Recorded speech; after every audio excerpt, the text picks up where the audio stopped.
Hello बच्चों, कैसे हो आप लोग। आशा करते हैं कि आप लोग सभी लोग अच्छे होंगे, मस्त होंगे, तंदुरुस्त होंगे और अब पढ़ने के लिए अपना 100% लगा के तैयार बैठे होंगे। तो प्लीज पढ़िए, क्योंकि बोर्ड बहुत कम समय बचा है बोर्ड में और बोर्ड बस आपके दरवाजे पे खड़ा है। तो प्लीज अब तक जो आप लोगों ने काम किया, घुमा फिरा ऐस किया, भूल जाओ।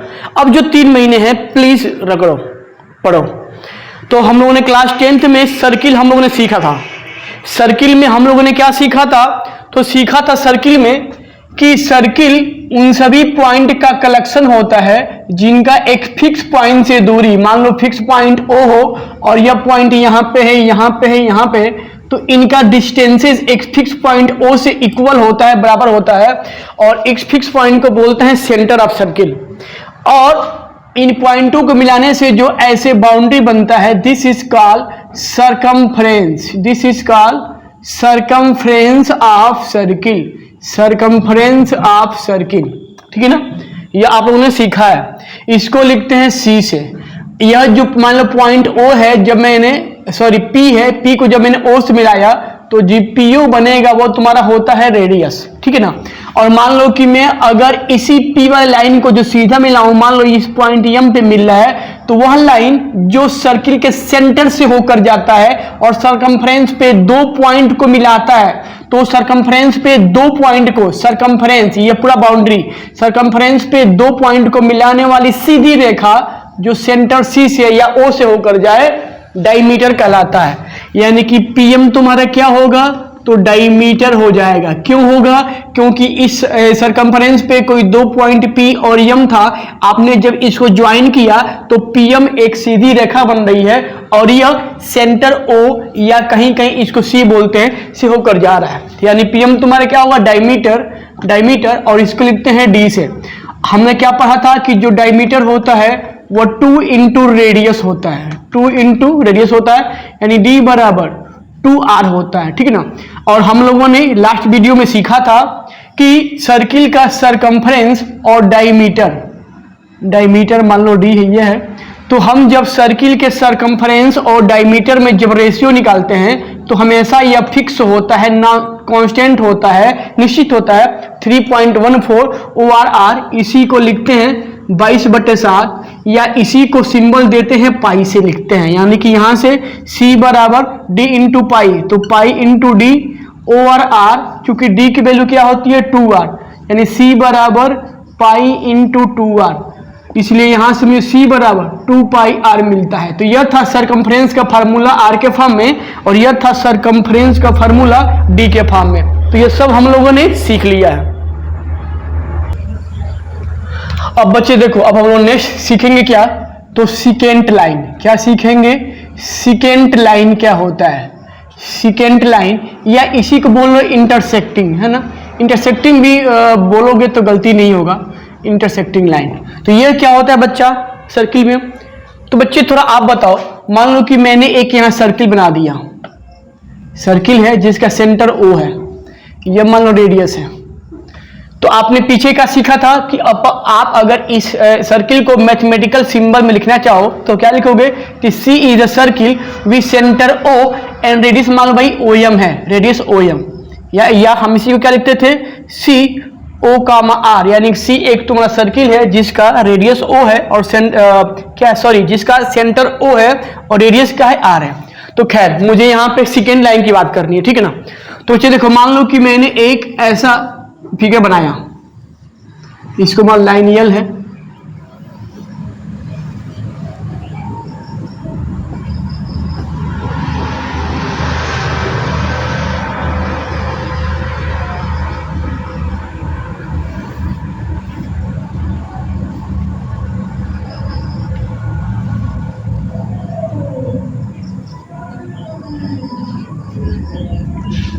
तो बच्चे देखो इस 3 फिगर से मैं आपको सेकेंड का मतलब सिखा रहा हूं। तो सर्किल का सेकेंड लाइन वह लाइन होता है जो सर्किल को या सर्किल के सरकमफ्रेंस को 2 पॉइंट पे काटता हुआ जाता है। सर्किल के सरकमफ्रेंस का मतलब क्या हुआ कि अगर सर्किल का मान लो एक तुम्हारा इन्वायरमेंट हो, ऐसे ये तुम्हारा एरिया हो गोल, तो सेकेंड लाइन वो लाइन होता है जो सर्किल को 2 पॉइंट पर काटता हुआ जाता है। भाई आप यहां खुद देखो कि यह जो लाइन आपका L1 है वह इस सर्किल को A और B पॉइंट पे काट रहा है। ये देखो तो जो लाइन आपका L3 है वह भी क्या कर रहा है, तो इस सर्किल को जिसका सेंटर भाई क्या O है उसको P और Q पे काट रहा है। तो सिकेंट वह लाइन होता है दो सर्किल के सरकमफ्रेंस को दो अलग अलग पॉइंट पे काटता हुआ छेदता हुआ जाता है। आप उसको, इसकी हिंदी होती है छेदक रेखा। तो जो लाइन सर्किल को 2 पॉइंट पे छेदता हुआ जाता है उसी को बोलते हैं सिकेंट लाइन।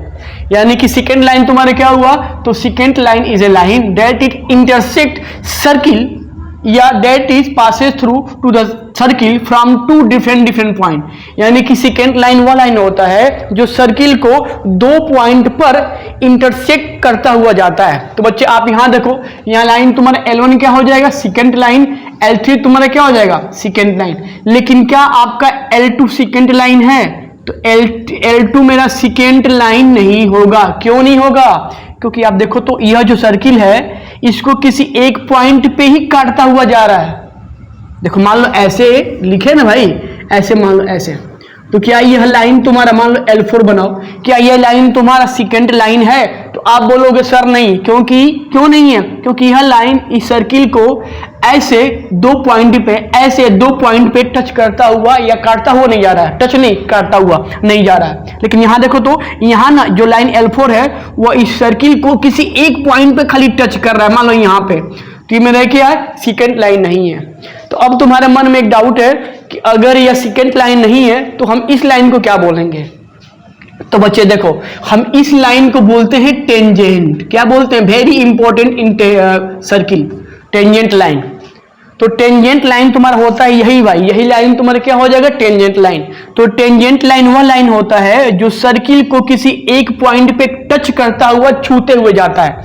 आप यहां खुद देखो L2 मेरा क्या है, तो L2 मेरा यहां से क्या हो जाएगा, टेंजेंट लाइन। L2 मेरा क्या हो जाएगा, टेंजेंट लाइन। क्यों, क्योंकि यह सर्किल को केवल एक पॉइंट M पे टच करता हुआ जा रहा है। मान लो ऐसे बना दे हम, ऐसे, this is a tangent line. Line तुम्हारे क्या है, तो बोलेंगे इसमें क्या है, तो ये मेरा टेंजेंट है, टेंजेंट बोलो।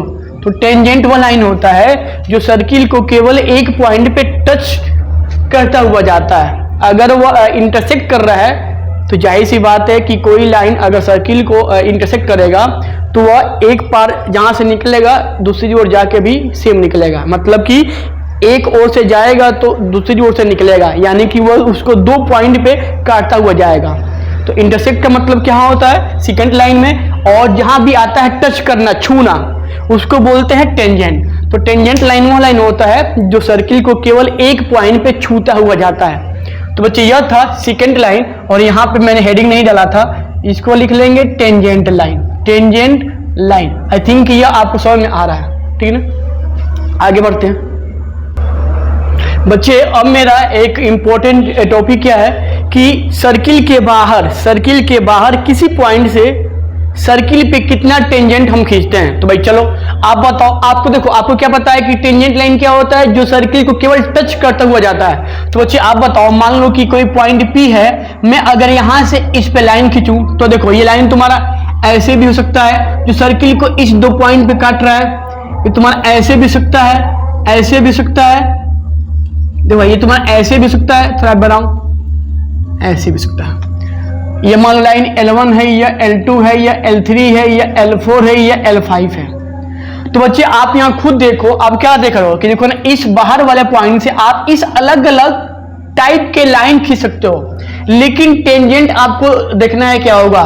तो ना यहां पे मेरा क्या होगा, लाइन L1 और लाइन L5 मेरा क्या होगा, टेंजेंट। यह लाइन L1 और यह लाइन L4 मेरा क्या होगा, टेंजेंट। क्यों, क्योंकि वह इस सर्किल को केवल एक पॉइंट पे, यहां मान लो काट रहा है P पे, सॉरी छू रहा है, ये मान लो Q पे। तो बच्चे आप खुद, सॉरी यहाँ P से मान लो, क्योंकि मेरा क्या, ये ऑलरेडी मेरा P है। तो बच्चे आप देखो यहां से, यानी इसके बाहर कोई पॉइंट लिए, इससे जब सर्किल पे अलग अलग लाइन खींच रहे हो तो यह लाइन L2, L3, L4 इस सर्किल को दो अलग अलग पॉइंट पे काट रहा है, छेद रहा है। तो मेरे क्या होगा, ये मेरा टेंजेंट नहीं होंगे, ये मेरा टेंजेंट नहीं होगा, खाली मेरा यह लाइन L1 जो सर्किल को पॉइंट P1 और Q पे छू रहा है, यही मेरा टेंजेंट होगा। तो यहां से आपने क्या सीखा कि सर्किल के बाहर किसी पॉइंट से केवल दो टेंजेंट आप खींच सकते हो। मान लो बच्चे कि मेरा पॉइंट P है, तो Q है, यहां से अगर टेंजेंट खींचे तो ऐसे मेरा हो जाएगा टेंजेंट T1 और भाई ये मेरा हो जाएगा टेंजेंट T2। देखो यह इस सर्किल को मान लो P पे काट रहा है, सॉरी छू रहा है और Q पे। तो बच्चे आप यहां देखो इस फिगर नंबर 2 से कि हम यहां से we can draw two tangent from external point of a circle, यानी कि हम सर्किल के बाहर किसी पॉइंट से सर्किल पर केवल दो टेंजेंट हम ड्रा कर सकते हैं। तो यह था सर्किल का टेंजेंट और उसके बाहर किसी पॉइंट से कितने टेंजेंट हम खींच सकते हैं। और ना बच्चे थोड़ा एक चीज यहां देखो, तो सबसे इंपॉर्टेंट चीज देखो बच्चे ना, आप इस पॉइंट Q से जब इस पे टेंजेंट क्या खींचे हो तो QP खींचे हो। QP मान लो कि मैंने इसको नाम दे दिया QP, मान लो कि मैं इसको जब मिलाया ऐसे, तो बच्चे आप देखो ना यहां से मुझे यह लाइन मिल रहा है QP और ये मान लो Q डैश है, Q डैश। तो बच्चे देखो सर्किल के बाहर किसी पॉइंट पे हम जो टेंजेंट खींचते हैं, मान लो मेरा ये QP और Q डैश है, या ना मान लो Q डैश है, तो दोनों टेंजेंट आपस में इक्वल होते हैं, ये नियम होता है। अभी हम इस पे आएगा थ्योरम तो मैं इसको प्रूव करूंगा, लेकिन अभी सुनिए कि सर्किल के बाहर किसी पॉइंट पे जो टेंजेंट खींचते हैं केवल क्या होता है, दो टेंजेंट, वो दोनों टेंजेंट आपस में इक्वल होते हैं। तो मतलब कि यहाँ पे मुझे क्या मिल जाएगा, QP बराबर Q डैश है बच्चे ऐसे। तो ये दोनों टेंजेंट भाई क्या होंगे, आपस में इक्वल होंगे, ठीक है ना। तो यह था टेंजेंट और सर्किल के बाहर किसी पॉइंट पे क्या टेंजेंट खींचते हैं, दोनों का नेचर क्या होता है। आई थिंक कितना आपको पल्ले पड़ा होगा। आगे बढ़ते हैं। देखो बच्चे यहाँ पे दो टॉपिक मैंने लिया है सर्किल से, जो बेसिक चीज है आप लोगों ने 9th में सीखा है। तुम्हारा ए क्या होता है, सेक्टर ऑफ सर्किल, और तुम्हारा ए क्या होता है, सेगमेंट। तो बच्चे आप यहाँ खुद देखो, यहाँ जो सर्किल था देखो, मैंने उसको ऐसे सर्किल के सेंटर से मैंने एक रेडियस ये ले लिया और एक रेडियस ये ले लिया, देखो ऐसे बच्चे है ना, ऐसे बच्चे यह पार्ट ले लिया मैंने और मैंने यह पार्ट ले लिया। देखो तो सेक्टर क्या होते हैं, तो सेक्टर जो होता है सर्किल का वो दो रेडियस से बनता है। जब सर्किल में कोई दो रेडियस लो, मतलब सर्किल के सरकमफ्रेंस पे कहीं दो पॉइंट लो, उनको सेंटर से जोड़ो। देखो ऐसा मान लो कि मैंने कोई पॉइंट यहाँ ले लिया, जब मैंने इसको सेंटर से जोड़ा, देखो तो मुझे एक पार्ट यह मिल जा रहा है और एक पार्ट मुझे यह मिल जा रहा है, बड़ा वाला। तो these are called sector, sector. तो सेक्टर तुम्हारा क्या होता है, तो सेक्टर आपका सर्किल के रेडियस के थ्रू बनता है। देखो ऐसे, तो देखो अब बोलोगे सर यहाँ तो दो सेक्टर बन रहा है, तो ठीक है भाई, इस छोटका को बोलते हैं माइनर सेक्टर। क्या बोलते हैं, माइनर सेक्टर। और इस बड़का वाले को बोलते हैं मेजर सेक्टर। क्या बोलते हैं, मेजर सेक्टर। तो क्या सीखा आपने सीखा कि सर्किल के सरकमफ्रेंस पे कोई दो पॉइंट लो, उनको जब आप सेंटर से मिलाओ तो यह जो दो पार्ट बनता है, ये छोटा वाला और ये बड़ा वाला, these are called the sector. Sector हमेशा रेडियस के थ्रू बनता है। अब देखो बच्चे यहाँ बात क्या करते हैं, सेगमेंट की। तो बच्चे आप खुद देखो, ये तुम्हारा कोई क्या था, सर्किल था और इस पे मैंने एक कॉर्ड PQ ले लिया। तो जब PQ कॉर्ड लिया तो ऐसे मुझे सर्किल पे एक यह पार्ट मिल रहा है और यह छोटा वाला पार्ट मिल रहा है, ऐसे। तो देखो बच्चे जो सेगमेंट होता है ना, वो कॉर्ड के थ्रू बनता है, कॉर्ड से बनने वाला, यानी कि कॉर्ड सर्किल को जो दो पोर्शन में डिवाइड करता है, each portion is known as segment of a circle. और सर्किल का रेडियाई मतलब दो रेडियाई है ना, दो रेडियस से जो सर्किल में जो पार्ट बनते हैं, जो पोर्शन डिवाइड होते हैं, they are known as sector. And a part of a circle that is divided by the chord of a circle is known as the segment of a circle। यानी कि circle का cord circle को जो दो भागों में divide करता है, या किसी सर्किल के कॉर्ड से सर्किल जो दो भाग में बढ़ता है, हम उसको बोलते हैं सेगमेंट। तो सेम कहानी यहां भी, यह जो बड़ा वाला है इसको क्या बोलते हैं जी, तो मेजर सेगमेंट बोलेंगे, और जो ये छोटका वाला है भाई इसको क्या बोलेंगे, माइनर सेगमेंट। क्या बोलेंगे, माइनर सेगमेंट। तो बच्चे यह था सर्किल में दो इंपॉर्टेंट टॉपिक, टेंशन ना लो। यह तुम्हारा लेसन जब मैं सर्किल एरिया वाला आपका चालू करूंगा तो उसमें यह सेक्टर और सेगमेंट का एक बहुत ही शानदार एक पोर्शन आएगा, मैं आपको वहां सिखाऊंगा, टेंशन ना लो। अभी आप यहाँ इसको जानो, बेसिक को जानो और थोड़ा फोकस करो। आगे बढ़ते हैं। अब बच्चे मान लो कि मैंने बेसिक कुछ आपको और जान जाओ। मान लो कि ये कोई सर्किल है, इसका डायमीटर है मान लो PQ, ये सेंटर है O मानो। तो बच्चे देखो कहता है कि सर्किल के डायमीटर से सर्किल के सरकमफ्रेंस पे जो एंगल बनता है, क्लास 9th में आप लोगों ने सीखा है, कितना होता है, 90 डिग्री। मेरी बात फिर सुनिए, मान लो कि ये तुम्हारा कोई डायमीटर है ना, सर्किल मान लो, सॉरी सेंटर यहाँ पे, ये तुम्हारा कोई सेंटर बना, सॉरी सर्किल बना। तो मान लो कि ये कोई डायमीटर AB है, तो अगर ये ऐसे सरकमफ्रेंस पे कोई पॉइंट मान लो R है जिससे एंगल ऐसा बना है, तो ये जो एंगल होता है 90 डिग्री, यानी कि हम इसको क्या बोलेंगे यहाँ से एंगल PRQ बराबर 90 डिग्री, यानी कि सर्किल का जो डायमीटर होता है, सर्किल के डायमीटर से सर्किल पर जो सर्किल के सरकमफ्रेंस पे जो एंगल बनता है लाइक दिस, वो तुम्हारा क्या होता है, 90 डिग्री। तो ये भी बेसिक है, आपको जाननी चाहिए। फर्स्ट। सेकेंड क्या होता है बच्चा, सेकेंड था देख लो।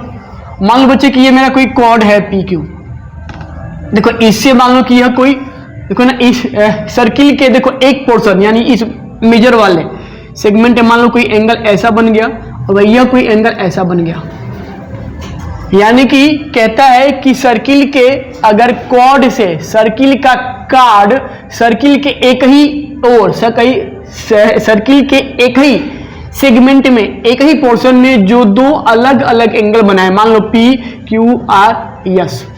फिर समझो मेरी बात, सर्किल का कॉर्ड के द्वारा सर्किल के एक ही ओर जो एंगल बनते हैं दोनों एंगल आपस में इक्वल होते हैं ऐसे, यानी कि सर्किल के किसी कॉर्ड के द्वारा सर्किल के एक ही पोर्शन में एक ही कॉर्ड से एक ही पोर्शन में एक ही कार्ड से जो अलग अलग एंगल बनते हैं बोथ आर द इक्वल, यानी कि यहाँ पे क्या लिखेंगे बच्चा, एंगल PRQ बराबर एंगल PSQ, ये होता है। ठीक है ना। तो ये भी तुम्हारा एक बेसिक था, 9th में सीखो, जाननी चाहिए, क्योंकि 10th में इसका यूज है। RD शर्मा से लेके जो भी RS अग्रवाल के बुक है, इस पे क्वेश्चन 10-20 क्वेश्चन दिया गया है और बेसिक है सर्किल का, तो यूज पड़ेगा, आप जानिए। थर्ड, मान लो बच्चे देखो बच्चे ना, मान लो कि यह कोई सर्किल का सेंटर O है और यह रेडियस मान लो कोई पॉइंट सरकमफ्रेंस से कोई पॉइंट P है और Q है।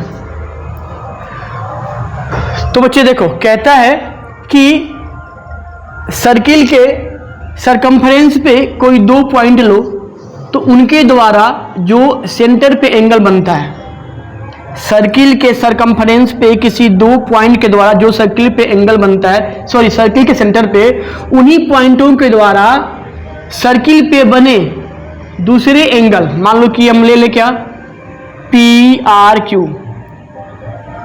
तो बच्चे आप खुद देखो, क्या देख रहे हो, देखो ये मेरा क्या था भाई, ये मेरा कोई एक आर्क था, यह आर्क सर्किल के सेंटर पे एंगल POQ बना रहा है, और यही आर्क सर्किल के सरकमफ्रेंस पे एक एंगल यह बना रहा है PRQ। तो बोलता है कि सर्किल के आर्क के द्वारा सर्किल पे बने एंगल जो होता है, तो यह सेंटर पे बना एंगल इस एंगल का दोगुना होता है।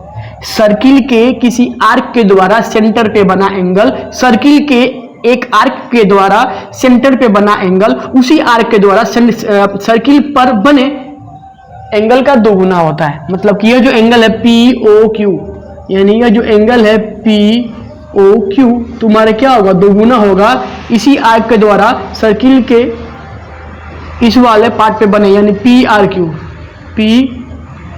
के। तो भाई यह होता है सर्किल का रूल, ये आपको बेसिक था, यह आपको जाननी चाहिए।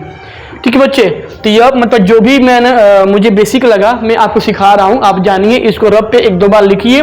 बच्चे ना देखो ना, इस पे भी सवाल आता है, सवाल नहीं आएगा तो जो भी आपके थ्योरम है सर्किल में प्रूफ करने में इनकी आवश्यकता एकदम मस्ट है, तो मैं आपको ये चीजें सिखा रहा था। अब हम आगे बढ़ते हैं सर्किल में। बच्चे देखो, आपने क्या सीखा कि मान लो कोई सर्किल है और ये कॉर्ड है, ये सेंटर है, कार्ड PQ है। तो बच्चे देखो, इसमें एक थ्योरम और आता है, थोड़ा आप इसको जानिए। देखो बच्चे, मान लो कि अगर यह थोड़ा मैं सर्किल टेढ़ा हो गया भाई लोग, इसके लिए छुपा पाती हूँ। मान लो कि यह सर्किल का सेंटर है और ये कॉर्ड PQ है, तो हम जब सेंटर से सर्किल के कॉर्ड पे कोई लाइन खींचते हैं, मान लो OM है ना, तो यह जो लाइन होता है, जो सेंटर से कॉर्ड पे गिरता है OM लाइन, यह OM लाइन तुम्हारा परपेंडिकुलर होता है कॉर्ड पे PQ पे हमेशा भाई, यानी ये 90 डिग्री पे ही गिरेगा। यानी कि सेंटर से गिरने वाला लाइन कॉर्ड पर, सेंटर से गिरने वाला लाइन कॉर्ड पर परपेंडिकुलर होता है। अगर यह सर्किल का सेंटर होता है तो जब मैंने इससे परपेंडिकुलर लाइन OM खींचा कॉर्ड पे, तो यह OM लाइन इस कॉर्ड PQ पे परपेंडिकुलर होगा। देखो बच्चे, यह रूल नंबर 1 है, और इसी पे बेस एक रूल और है, क्या कि आप जब इस सेंटर से इस कॉर्ड पे लाइन खींचे OM, तो यह OM लाइन इस कार्ड को 2 इक्वल भागों में डिवाइड करता है। यह OM लाइन इस कॉर्ड PQ को 2 इक्वल भागों में डिवाइड करेगा, यानी कि PM बराबर MQ। ठीक बच्चे, इस पे अभी थ्योरम है, मैं प्रूव करूंगा, लेकिन अभी आप बेसिक नहीं होता है कि बेसिक जानना, तो बेसिक में आपको सिखा रहा हूं, क्योंकि इतना जब आपको क्लियर होगा तो आप धुआं कर दोगे। तो यह था बच्चे, जो भी था बेसिक मैंने आपको सिखा दिया। अब हम इस पे लेंगे थ्योरम। थ्योरम लेने से पहले आप यह मेरे इस जो मेरा पहला वीडियो था सर्किल का, यह और ये वीडियो, इसको आप रब पे 1-2 बार समझो और 1-2 बार जरूर लिखो बच्चे। अगर आप इसको 1-2 बार लिख लो ना तो मजा आ जाएगा, सर्किल का बेसिक आपको छूमंतर हो जाएगा। बेसिक नहीं, जो सर्किल का टेंशन है वो आपसे छूमंतर हो जाएगा, बेसिक आपको धांसू आएगा। सॉरी, होता है कभी कभी। तो प्लीज अपना ख्याल रखिए। इस बेसिक के साथ हम यहीं पे खत्म करते हैं, मिलते हैं अगले वीडियो में, सर्किल के थ्योरम को प्रूव करेंगे। तब तक के लिए अपना ख्याल रखिए और प्लीज पढ़िए, आप प्लीज पढ़िए, क्योंकि बोर्ड बहुत पास है बच्चे। आप लोगों ने जो किया सब माफ है, लेकिन अब जो टाइम आप लोग लास्ट करोगे ना, शायद आपके पेरेंट, आपके भैया भाभी जो भी घर पे हैं, जो भी आपसे बड़े हैं, जिनका कुछ आपसे ख्वाब है, उम्मीद है, वो कभी आपको माफ नहीं करेंगे। तो प्लीज उनके सपनों के लिए, अपने इस पागल टीचर के लिए भी, जो मैं चाहता हूं कि आप लोग बेस्ट करो, प्लीज तो पढ़िए। कहते हैं ना कि कभी कभी दूसरों के लिए भी कुछ किया जाता है, तो प्लीज आप पढ़ो, सब कुछ अच्छा होगा, अच्छा करोगे। लेकिन कहते हैं ना कि कुछ करने के लिए पहले आपको शुरुआत करनी पड़ती है, तो शुरुआत कीजिए। शुरू में 2-4 दिन आपको थोड़ा बहुत और लगेगा, अरे यार थोड़ा बैठे हैं, पढ़ रहे हैं, मेहनत लग रहा है, लेकिन मेहनत से नहीं डरना है, पढ़िए। तो मिलते हैं अगले वीडियो में, जय हिंद।